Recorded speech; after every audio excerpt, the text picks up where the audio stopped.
কথা রেখেছেন 5 মিনিটের আগে তিনি শেষ করেছেন এবং সব আমি বলেছি যে তিনি সবসময় সত্য কথাটা বলতেই পছন্দ করেন।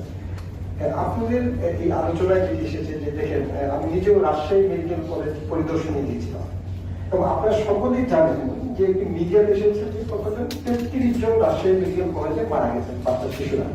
কিন্তু আমি যখন হাসপাতাল পরিদর্শন করি এবং সেখানে যখন আমাদের যে কর্নার যেটি আছে সেই কর্নারে যাই এবং সেখানে পেডিয়াট্রিক্সের যে হেড তিনি ছিলেন, আমি সময় খুব সংক্ষিপ্ত অল্প সময়ের মধ্যে এই প্রোগ্রামটি অ্যারেঞ্জ করতে হয়েছেন আর আমি তাকেও আমন্ত্রণ জানাতাম এখানে এবং তিনি কিন্তু তার স্পেসিফিক বক্তব্য তার এখানে রেখেছেন যে 29 জন শিশু সন্দেহজনকভাবে মারা গেছেন, তার মধ্যে একজনও হামে মারা যায়নি।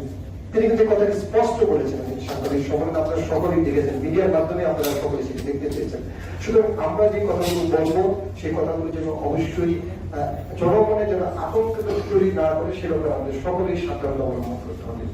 আমি প্রথমে এই অর্গানাইজেশনগুলোকে ধন্যবাদ জ্ঞাপন করেছি, তার মধ্যে ওয়ার্ল্ড হেলথ অর্গানাইজেশন যারা বাংলাদেশে দীর্ঘদিন যাবৎ তাদের বাংলাদেশ সৃষ্টির পর থেকে তারা কাজ করছেন এবং সেখানে তাদেরকে আমন্ত্রণ জানাতে হলে অনেক প্রসিডিউর মেনটেন করতে হয় এবং তারা অনেক প্রসিডিউরের মাধ্যমে আমাদের এখানে এসেছেন এবং আমাদের ওয়ার্ল্ড হেলথ অর্গানাইজেশনের একজন উচ্চপদস্থ কর্মকর্তা তিনি অলরেডি অনলাইনে এসে আছেন সুইজারল্যান্ড থেকে।